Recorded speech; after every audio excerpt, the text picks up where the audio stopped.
Hi everyone, it's Nina here. Today we've got a very special project. Why is it special? Because today we are participating in the eco-friendly challenge hosted by Miss Flips. In the description of my video, you will be able to find the link to the whole playlist of all the YouTubers participating, as well as obviously link to Melissa's awesome channel. I do recommend you check it out. Okay, so eco-friendly challenge. So what we have to do is flip a piece in a way that would be as eco-friendly as possible. And now that was for me super nice because I like taking care of the planet and everything. On the other hand, it was also a nightmare. Okay, a nightmare.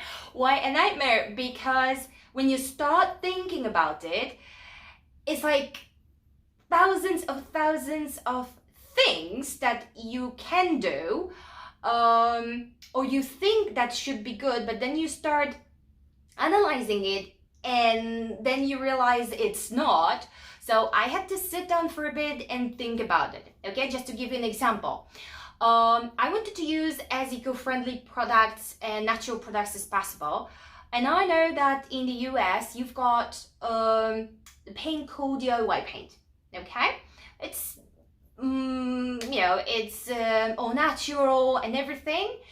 And then you could think, okay, so let's get this paint. But, well, I live on the other side of the world, okay, in Spain. And you can't really get that paint here where I live. Okay, I could order it online, I could pay loads of money for the transport, but then when the paint is here, it's not eco-friendly anymore. Why it's not? Because all the CO2 emission and toxic fumes and everything from all the transport that we have to transport it to me makes it not really eco-friendly.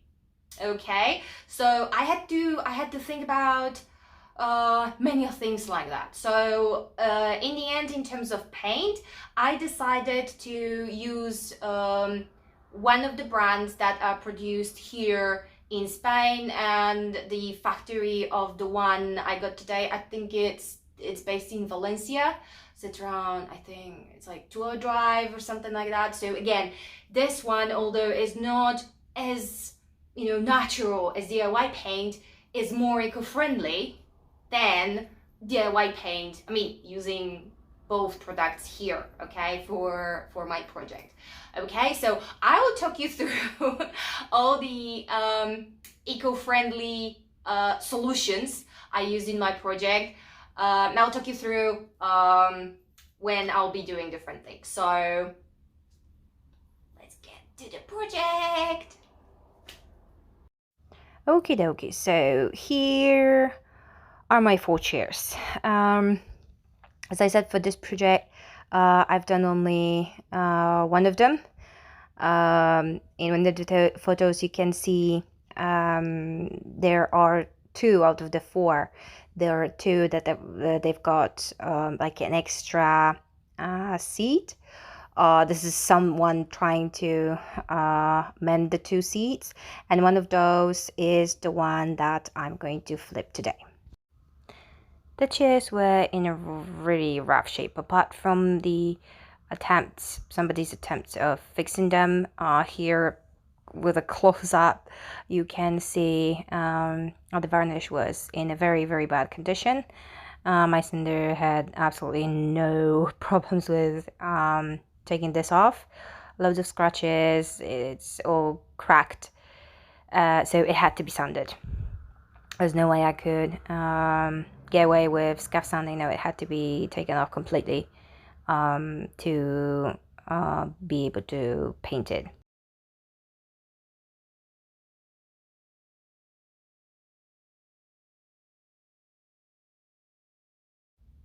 As for sanding, I have no idea where the clip about sanding is. So the only the only material of it is just this photo. But yeah, I had to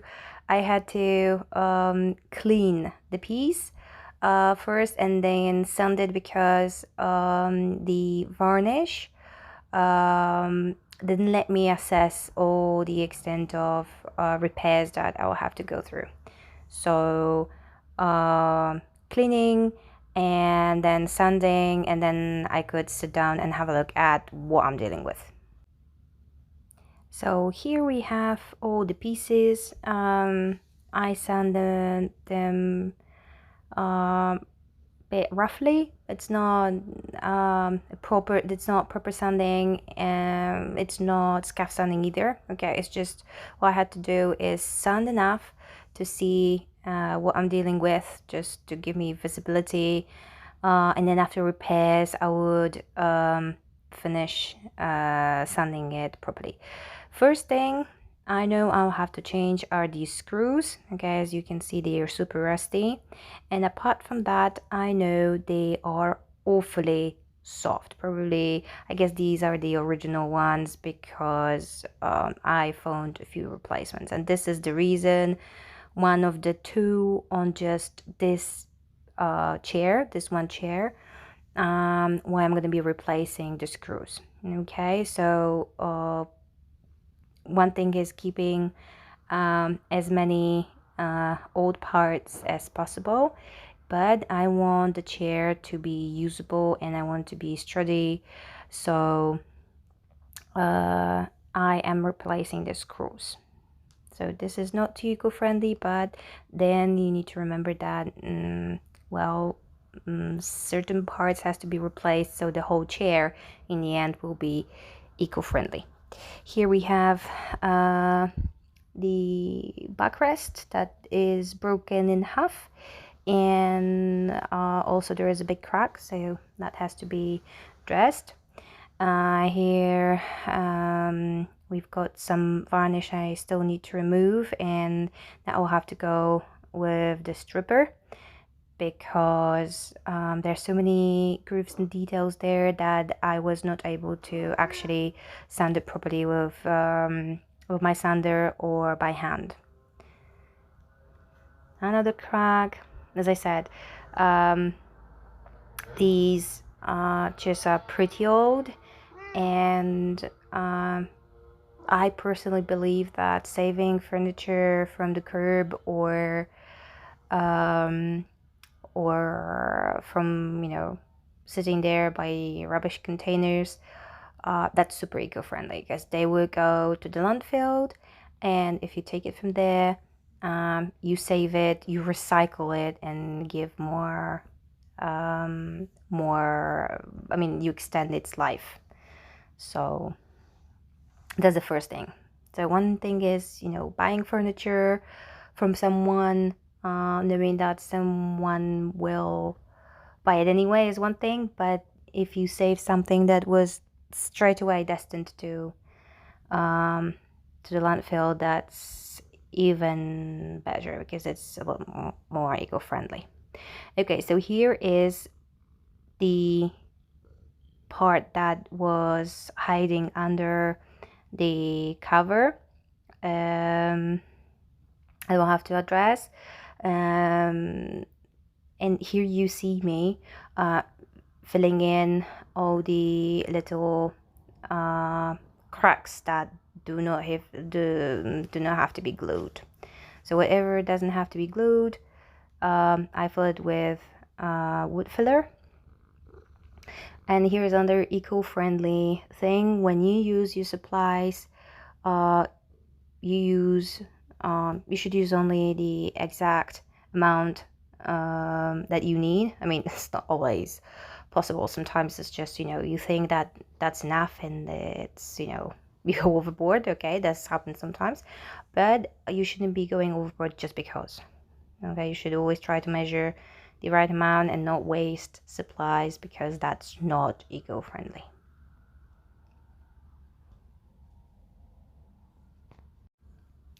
As for more tips on being eco-friendly, is trying to get your furniture as locally as possible.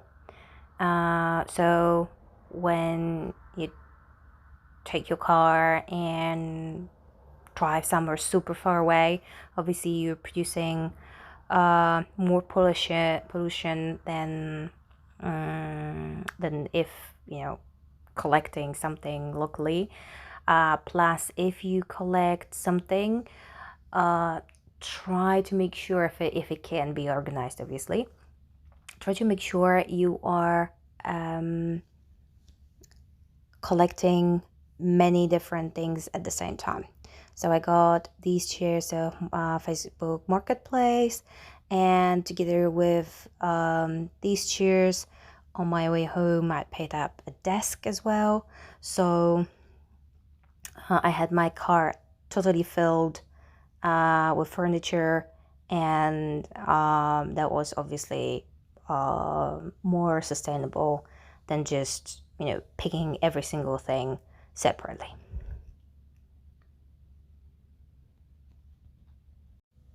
Here I'm addressing the seat issue.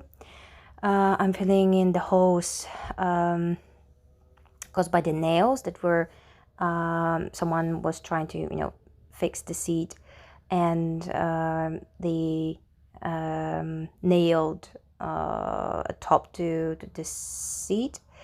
So I'm just filling it with some wood glue and some toothpicks.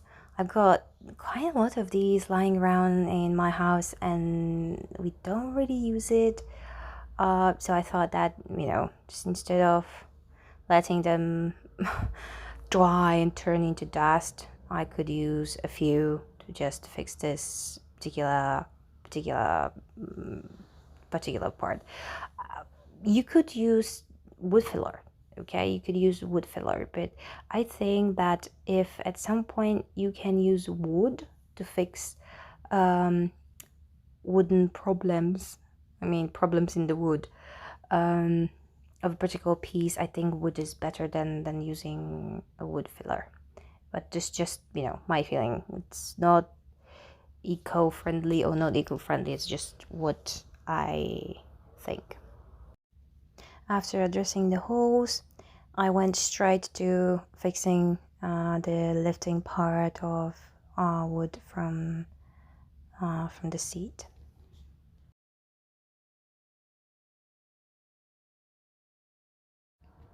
And here is another part that I think is super eco-friendly. So this part here had a little missing wooden part, like I wouldn't say exactly gouge or something like that, but it had quite a lot of wood missing.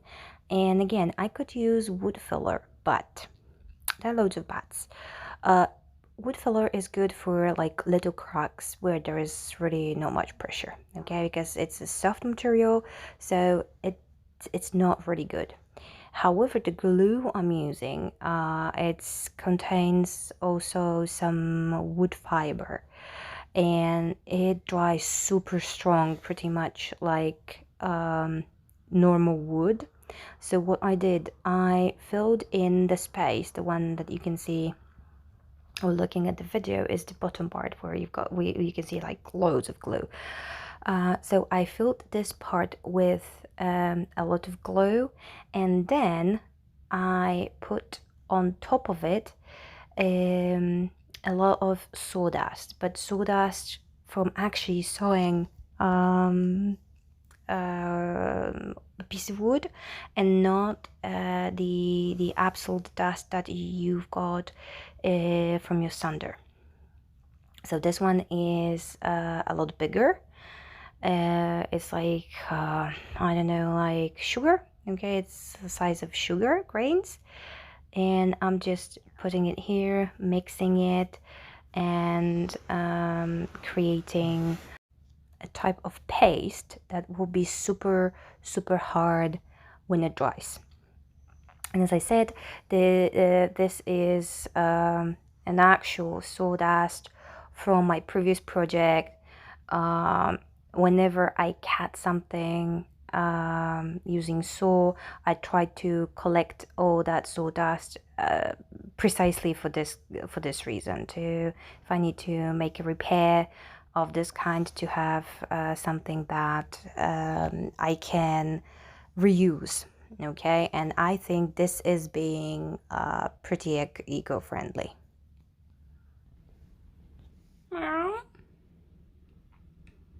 Guarding my project, Salem?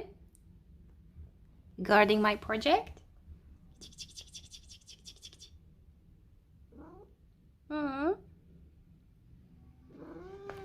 You won't let anybody touch it, right?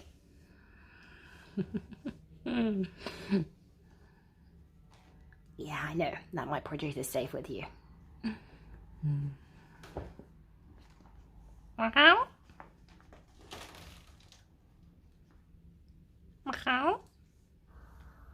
Yep, laugh as much as you like. I totally do talk to my cats and they reply. Anyway, here is the sawdust. As you can see, it's super rock hard. I'm pressing here to check if it actually worked, and yeah, it's super hard. It looks as if nothing happened. Okie dokie, and here we have the backrest. What I did first was to remove all the varnish with the stripper. I did with the stripper because sanding it was totally impossible, and I stripped it first before gluing it, because I strip it after gluing it, then it can soften or dissolve the glue. So first it's stripping, having it ready, and then it's gluing. Here I'm trying to glue the crack that is there, plus obviously the break, the breakage that is there on the backrest. What I do here is I'm pushing the glue with my putty knife, and that's pretty important to spread the glue, because the more glue is there, the better it's gonna hold.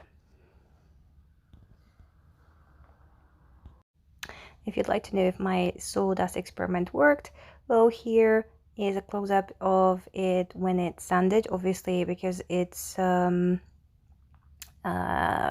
grain is super thick. The surface is not very smooth, so whatever is left, I'm gonna fill it with wood filler, but the structure and repair is done with the glue and the sawdust. So this is the second part of this repair. First glue and sawdust, and then we've got the wood filler. So then when all the wood filler was dry, I thought, oh yeah, instead of using my sander, I could actually sand by hand. That is even more eco-friendly. You know, you're not using electricity. There is less CO2 emission because of that. So yeah, okay, here we go. Sanding by hand. Why not?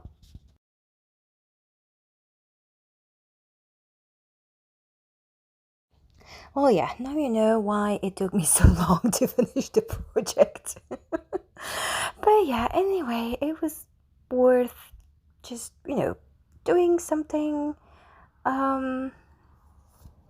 within a certain theme and with certain purpose and everything. So yeah, it was definitely worth it, even if it took me ages. Alright, so everything is done, sorted, sanded, fixed. Now let's assemble the chair so we can actually give it a nice coat of paint and make it pretty again. As I said, I'll be using new screws here because the old ones were very soft and very rusty, so I still want new owners to enjoy the chair for a very long time, so yeah.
Well, this is what happens when you record everything with your phone and you have no one to help you out to see, if the angle of the recording is okay.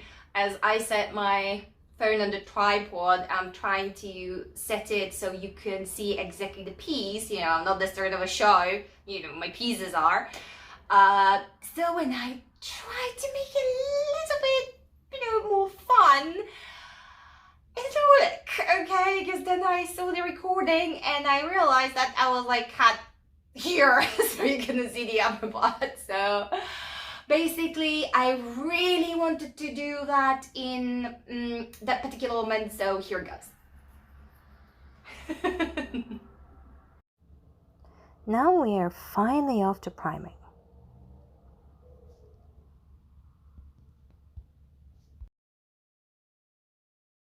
And here is another eco-friendly tip, okay? This brush can be used for painting because, well, you see it's in a very rough shape.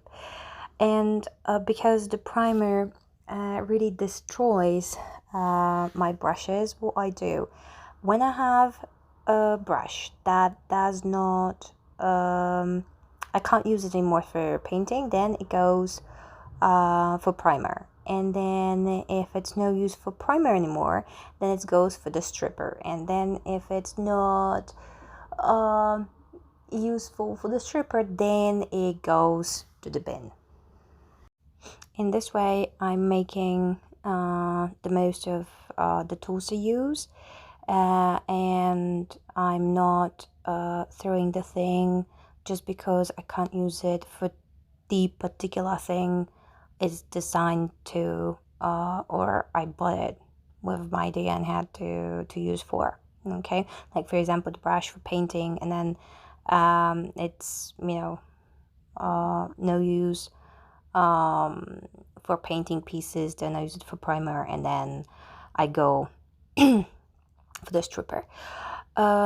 Okay, so here I'm using the different techniques. Okay, you could always spray your product, but if you spray a product, there is a lot of overspray, so obviously that's wasting your product, and that's not as eco-friendly as using roller or brush. Brush is even more eco-friendly than the roller because it wastes less paint than a roller.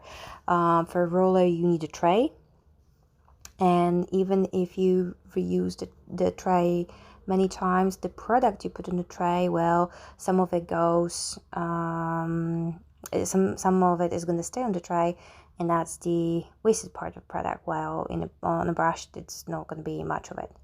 But here I'm using a roller because it helps me to spread the primer a lot better than the brush.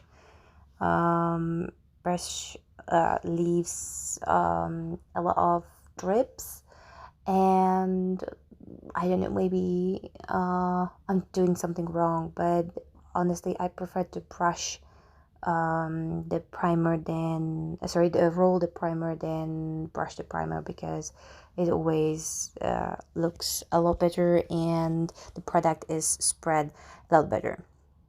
I know that there are some people who put an aluminum foil in the trays, so they don't have to clean the trays really.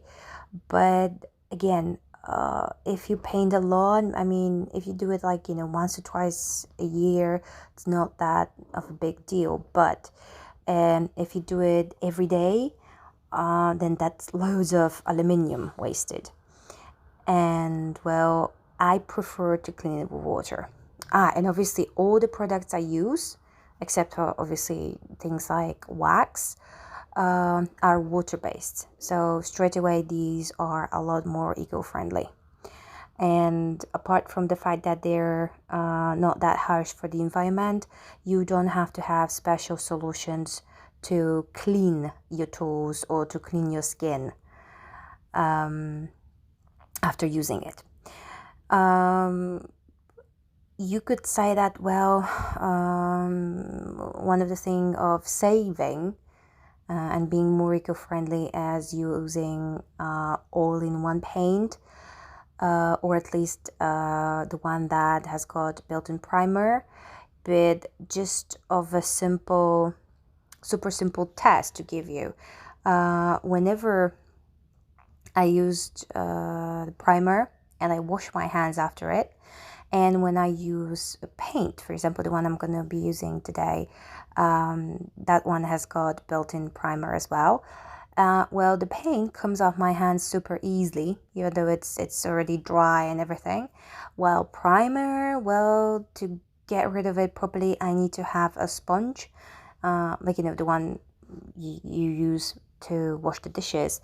I need to take the hard part from the back and scrub very, very hard my hands to get it off my hands. So for me, it's a very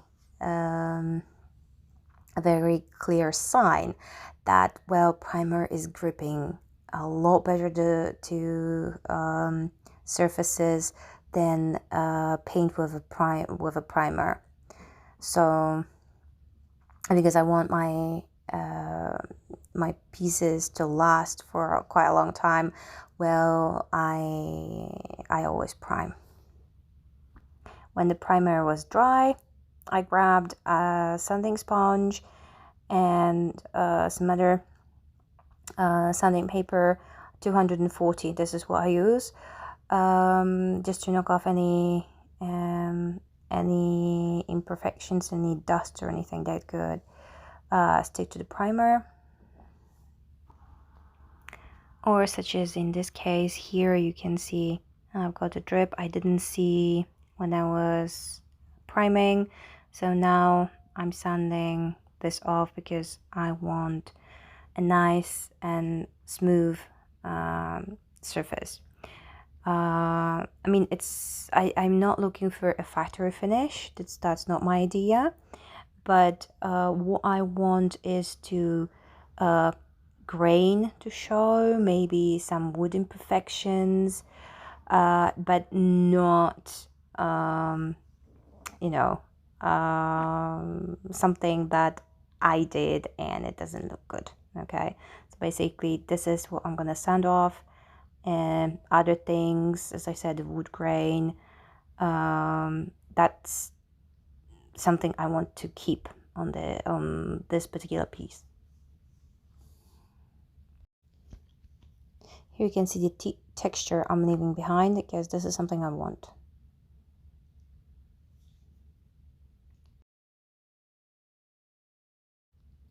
And here, just like with the brush, I keep on all my sanding paper that is, I can't use it for the sander anymore. And I've also got this kind of like a mesh sanding paper that lasts for a lot longer. Do you remember the broken screw? Well, here, the tiny hole, this is the tiny drill I used to drill the hole. I drilled through the screw, through the metal, just to make way for the new screw, and this is the brand new screw. So guys, I hope you are enjoying my eco-friendly project. I absolutely swear that I tried to make it as eco-friendly as I could possibly do here, okay? With, doing, I remember that I do all that in my flat. It's not my workshop or anything. I do all that in my flat. And, I'm juggling, being a mom, and being a teacher and everything, so it's like, so please, if you've seen other things, other room, some other room for improvement, please leave me a comment, okay? I appreciate that. And if you're enjoying my video, please hit the subscribe button and leave me a comment below. That really helps my channel. And if you're feeling super generous today, you could buy me coffee or buy something from my wish list. That's always, always, always appreciated. Let's get back to the project. Guys, you made it to painting. Yay! Okay, so this is the paint I'm going to be using. La Pajarita brand. As I said, this is Spanish paint. And we're gonna be using chalk paint in the color white, like Snow White. Depending on the part that I'm painting, I use oil roller or a brush. I just to spread the paint equally everywhere and to make sure that there are no drips. I don't have to repeat the painting. This is also being careful. I think being careful with the project you're doing, it's also eco-friendly because you don't have to sand again, so you're not using the sanding paper. You don't have to use more paint to cover and to fix things. So I think that's another eco-friendly part, using being careful. Yet another eco-friendly tip is to do several projects at the same time if you can. Obviously, it's any tip I give you is if you can. So if I have a design of 2 or 3 things that are going to be in white or some part white, then it's good if I can prepare them and paint them at the same time, because then I use the tools only once, so I don't have to clean them again, I don't have to waste product. So this is another eco-friendly tip. And here we go with tiny little sanding just to knock off all the old dust. 240 grit sandpaper. Cleaning with a damp cloth. I usually use the cloths I use for cleaning my house, or an old t-shirt, or I don't know, an old serviette, or whatever cotton material I have at home. So whatever can be reused, I try to reuse it as much as I can. Apart from it being super eco-friendly, it's also good for your pocket. And here we're going for the second coat.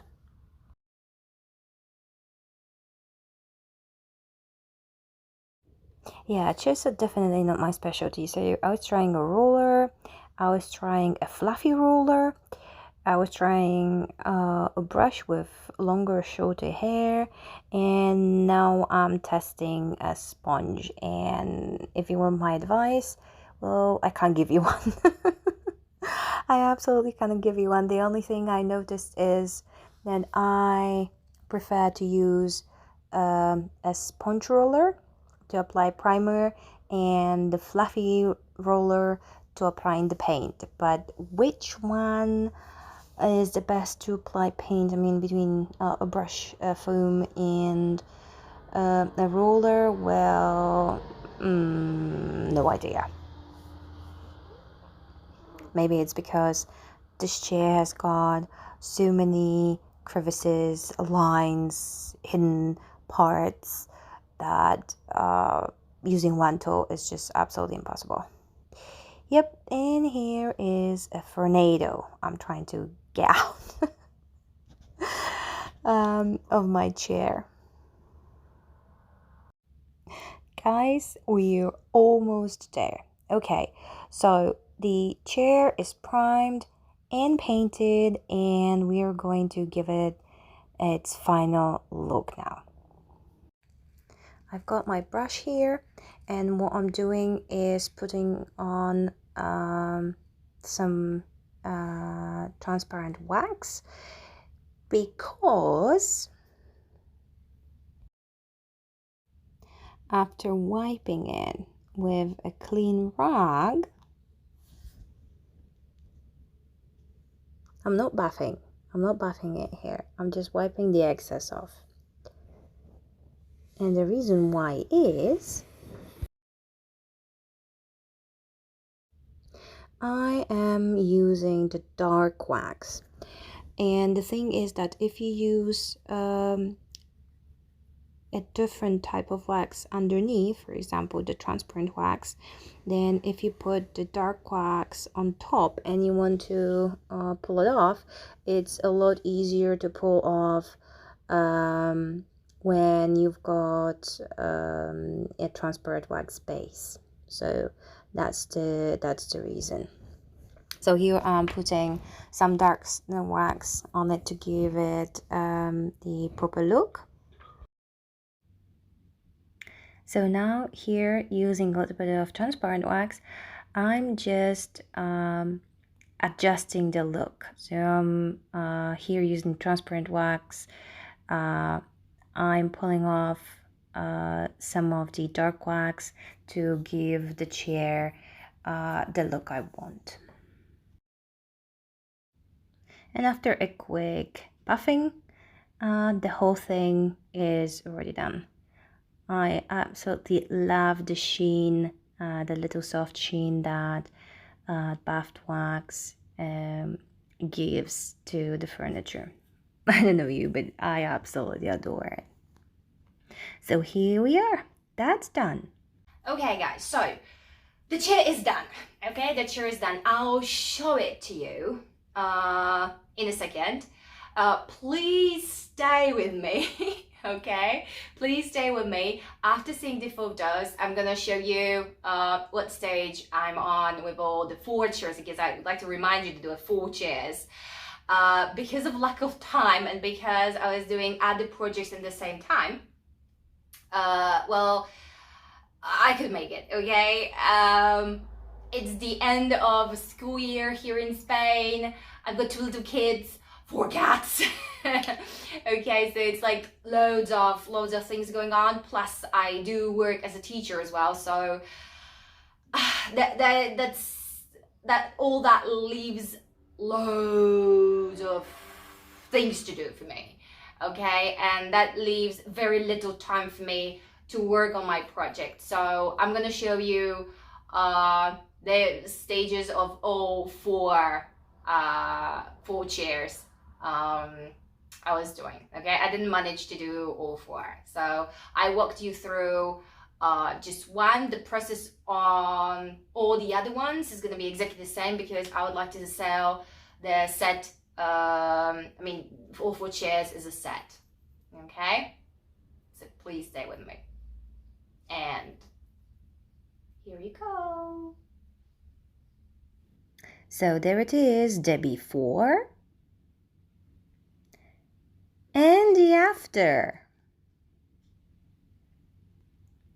Guys, I really hope that you enjoyed the whole thing, and I'm really grateful for you to stick till the very end with me.